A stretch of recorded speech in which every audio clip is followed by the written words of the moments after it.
It's Mayo Hosco's TWR and TTTE here, and I am going to be ranking my top 26 favourite episodes of Thomas the Tank Engine and Friends.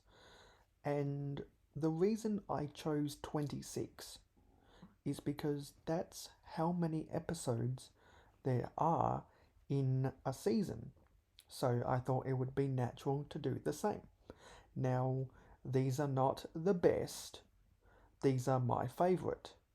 And so, if there are any episodes on your list of your top 26 that you think would make for a good tier list or that isn't on my list, please let me know in the comments down below and compare and contrast your rankings compared to my rankings.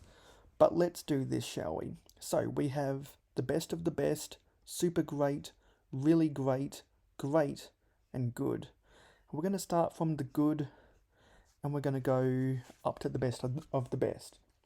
Now, I already did a pre ranking of this, so I could kind of prepare my thoughts and not have to waste time thinking about where I want to put them. I wanted to come into this a little bit prepared, so let's do this, shall we? So, at number 26, we have Dirty Work.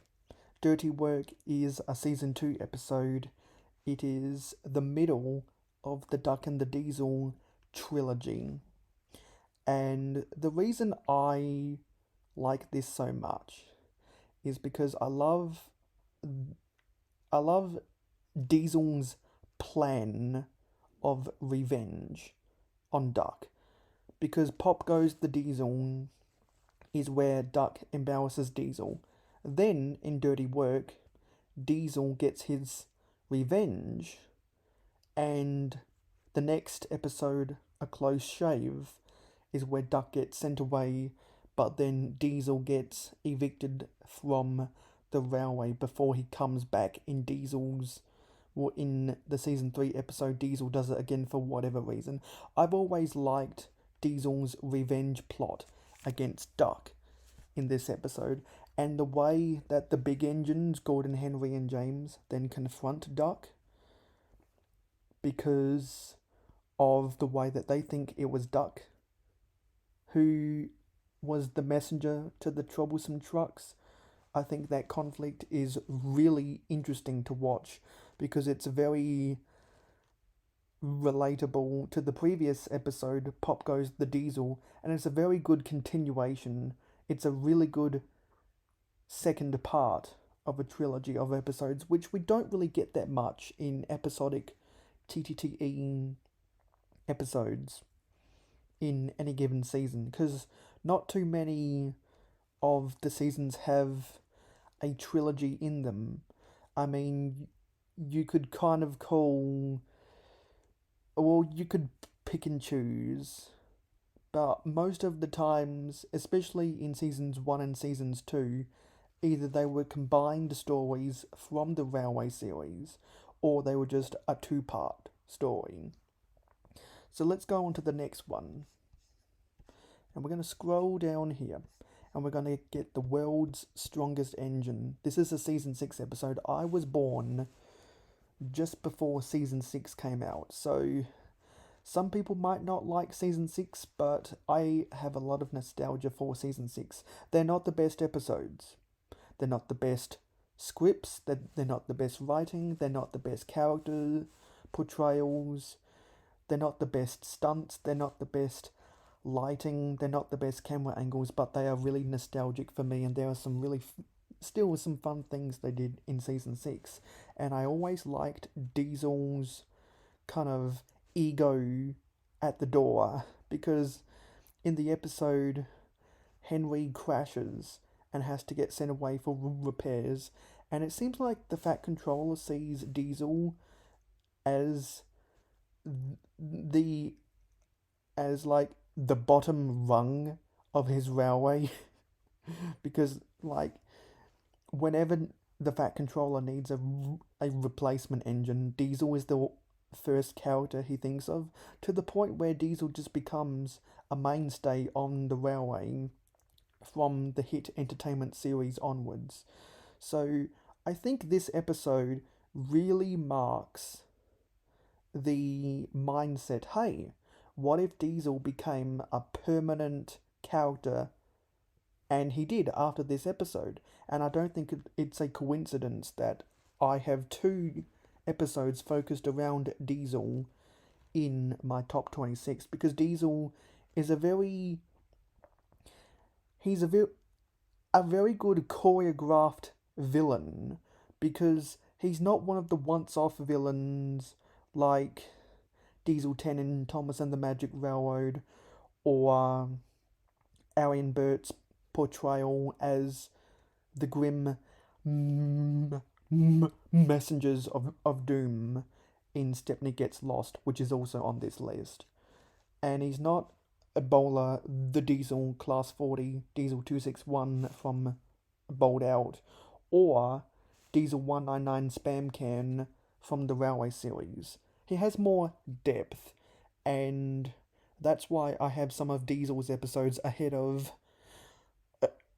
Bowled Out, because Bowled Out from season 4 is not on this list.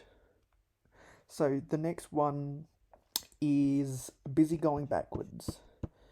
I remember watching Busy Going Backwards when I first discovered the Thomas episodes on YouTube. I never watched this as a kid, but I knew who Toad was. I knew who Oliver was. I didn't know this episode existed probably till I was about 10 years old. I watched it, and I saw the trucks coming down the hill, and the music of William Tell, Mike O'Donnell and Junior Campbell's rendition of William Tell Overture. You know, the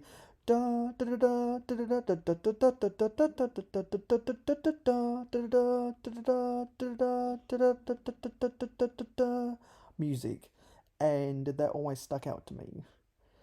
Some of the episodes on this list are simply because of the music in the episode, and this is a very musical episode because of the William Tell Overture. Also, I think it's really ridiculous how the trucks just keep on going, but it's really fun to watch because it's really high paced, and a lot of season 5 episodes are on this list because they were really high paced stories. Anyway, the next one is Home at Last. This is a season 4 episode. Home at Last was when Skarloey came home, and I like the dynamic Skarloey has with Rusty, because as Rusty said in the episode, as Skarloey said in the episode, Rusty seems a kindly sort of engine. And I think that's really telling that not all Diesels are bad guys. Rusty is just a maintenance Diesel. Rusty doesn't see any inferior or any superiority complex. He's just doing his job. And I think the way that Skarloey sees him as just that really helps to portray Diesels in a better light.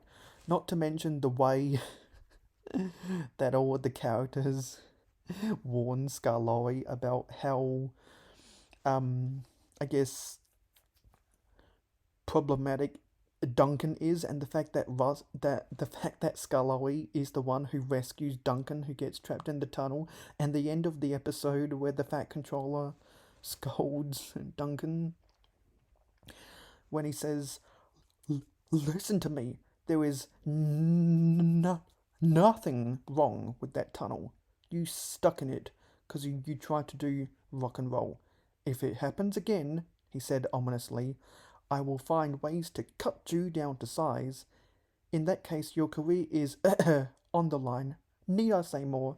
And I think the way the Fat Controller delivers that line, whether you listen to Michael Angelis or George Carlin, is just such a slap in the face and a nonchalant way of threatening to scrap Duncan. And Duncan's eyes when he says that is just one of the funniest uses of face masks I've ever seen. And the way that Duncan is depressed in the last line, that's just always been funny to me. Not to mention when Skarloey's travelling on the Skarloey Railway throughout the episode, it's just a joy to watch. And with the way that he travels, some of the Skarloey Railway episodes on my list have really awesome shots of Skarloey travelling on the Skarloey Railway, which just always makes me smile. I could think of stuff like, I think it's Passengers in Polish, and not Trucks, not Special Funnel. They're on my list, but I can't. I can't remember if it's Passengers in Polish or Home at Last that has the line where Skarloey says, "You've done wonders with these rails." I can't remember, but there's one of them, and I'm sure someone else will know better in the comments down below. Anyway, let's moving on. Let's go to the great tier now. Let's go to the great, and first up, we have Something in the Air from season 5. This is this is the first of the Flying Kipper episodes. So everyone knows the coastal one, it's the quickest. But I told you, said Henry's driver. No, sorry, said Thomas's driver, that's dangerous for a big engine like Henry. The way that it's another episode where the signalman makes a mistake is a very popular trope that some of the classic fans like. And this is another episode where that happens. The opening quote unquote crash at the start of the episode, where the crane just drops a crate of fish on Thomas, and the way that there's this one shot before Thomas leaves the harbour, at the end of the what would become in the CGI series the Harwick branch line. There's this one shot where Thomas has like these comically big fish on his around his boiler. It just looks really funny to me. And the way that Henry says, "You're the only dangers on the rails, Thomas." I love that kind of banter between Thomas and Henry throughout the episode. And you know that it's a season 5 episode where Thomas doesn't snap back when Henry gets his comeuppance at the end of the episode. He reasons with him. And then that's another reason, well, that's one of the reasons why season 5 is my favourite episode for Thomas the Tank Engine as a character, because it's his most mature side. I think in season 1 or season 2, Thomas would have gone out of his way to let Henry know, hey, you're a silly engine. You crashed into water at high tide. And the way that the children and Cranky also insult Henry during the episode, where, my, Henry, you'll have a lot of fishy tales to tell. It's not a whale, it's a monster. Just that kind of banter between some of the side characters, and also the music when Henry's travelling along the coastal route. It's just a really good orchestral piece. Now, the next one we have is, and this might be a controversial pick, but we have Rusty to the Rescue from season 4. And as a railway series guy, I'm more of a railway series guy than a TV series guy. This is not realistic at all.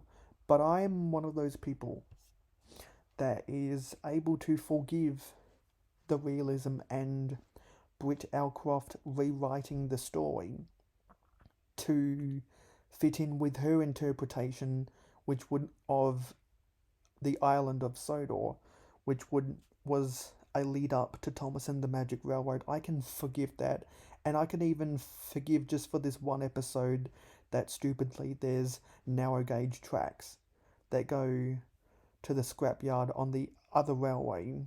I can forgive that for the sake of this episode, just because I've always liked the Rusty and Stepney dynamic. The fact that instead of a steam engine being afraid of a diesel in a scrapyard, the fact that a diesel tries to rescue a steam engine from a scrapyard is something that I don't think Reverend Wilbert Awdry would have ever wrote. And I think it was pretty ballsy that Britt Allcroft used Rusty as the mechanism to introduce Stepney to the series, compared to Stepney just travelling from the real life Bluebell Railway, which is which is in South England in real life, and it's a little bit complicated with the TV series. But nonetheless, there's some really good shots, and by far my favourite shots are when Rusty is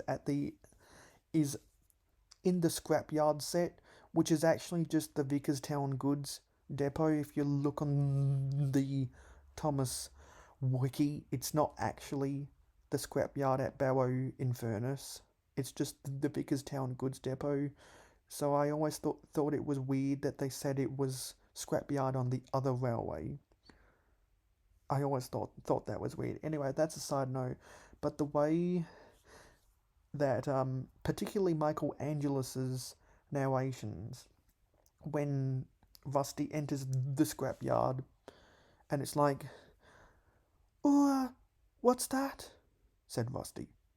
But it was only the sounds of the lonely scrapyard. Diesels, silent and still, lined up on guard. Who are you? Rusty plucked up courage. I'm a shed and sidings inspection diesel. Do you have any engines in the shed? No, none. Rusty rallied again. What about the sidings? One. We have one. Rusty grew braver still. Then I'll just go and inspect. That is brilliant dialogue. That is absolutely brilliant dialogue. And the way that Rusty is able to negotiate with the mysterious voice, which is probably the main yard, with the main diesel that's in charge of the shunting throughout the scrapyard, is what I'd imagine that voice to be. It's just really good dialogue, and it kind of makes the episode not just and also not forgetting the escape scene, and it's just really satisfying seeing Rusty and Stepney go over the bridge back to Sodor. So, the next episode, we are going to go back to season 5, and we're going to go to Haunted Henry. A lot of people, when they think of the Halloween episodes, they think of Haunted Henry, and for lots of good reasons. One, the portrayal of the Peel Godred branch line as this creepy line is brilliantly executed. Yeah, the atmosphere isn't as good as other episodes, because it's just fog, and it's just music instead of kind of a more choreographed composition of different elements put together, which is why a lot of people say that Duncan Gets Spooked is better than a lot of these episodes. But I'm gonna be honest, and this is probably a hot take. I never really cared that much for Duncan Gets Spooked. Yes, the story with the side story of Rusty talking to Duncan about the engine that fell off the old iron bridge, that is brilliantly filmed. But I don't know, there's just something about the rest of the episode